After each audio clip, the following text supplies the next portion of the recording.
My name is Corey McKay, and this is my presentation on the future of healthcare in Pakistan. One of Pakistan's ongoing problems is that of healthcare and the lack of services provided for its people. Many people go without any healthcare because it is not affordable and because there are not many professionals trained in treating people. So what does the future hold for Pakistan and their healthcare? Could the country benefit from more affordable healthcare and better trained professionals? Or does Pakistan's government need to make more budget adjustments to provide better healthcare for its people? This presentation was created to address those problems, and they should be fixed. And how they should be fixed. Health plays an important role in the human welfare of Pakistan.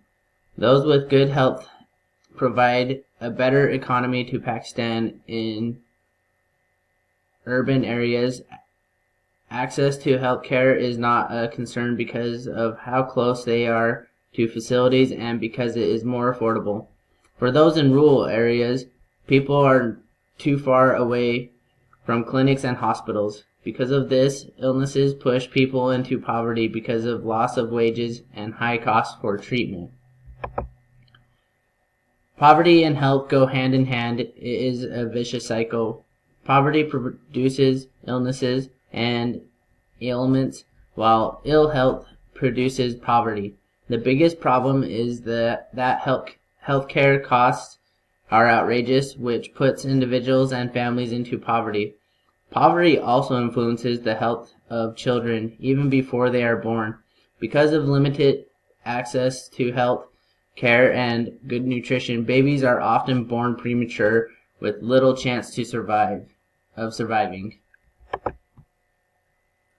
In an article from reliefweb.com, they identify 4 major challenges affecting adequate health care in Pakistan. 1. High child and maternal mortality. There are more children and mortal deaths than all but 2 world nations, and many children die before the age of 5. Training more midwives and nurses could help bring down those numbers. 2. There is a lack of adequate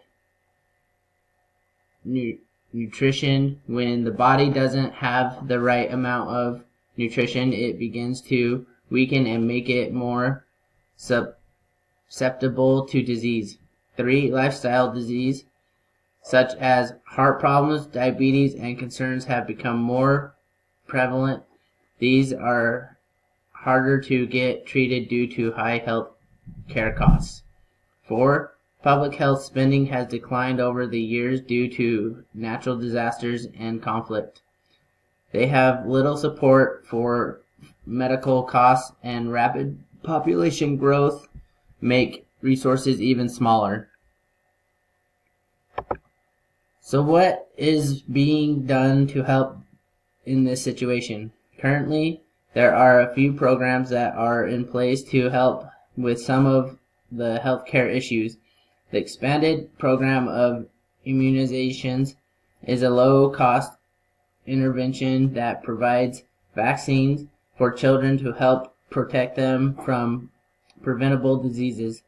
The Lady Health Worker Training Initiative is a way that provides health care to underserved populations of women and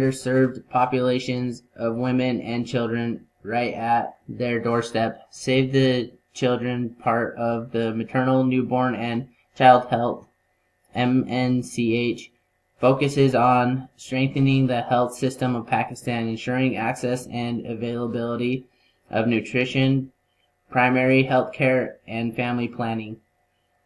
They are working to increase the coverage of health services to many people of Pakistan in the poorest, hardest to reach places so that no child dies of preventable causes. What does the future hold for Pakistan and its healthcare? Pakistan would benefit from a program that provides free medical care to every citizen of the country. Currently, 78% of the population pays for healthcare out of pocket.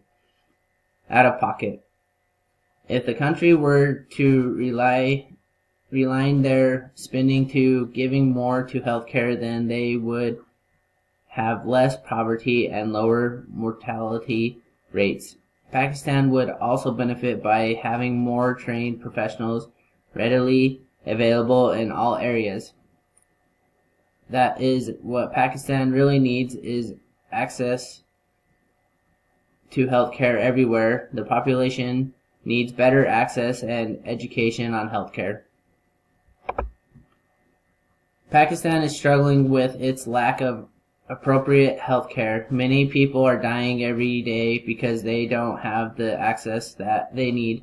Pakistan would greatly benefit from having more trained professionals, more educated on what to look for as far as disease symptoms, better nutrition and water supplies, and all around better health costs. My name is Corey McKay, and thanks for watching my presentation.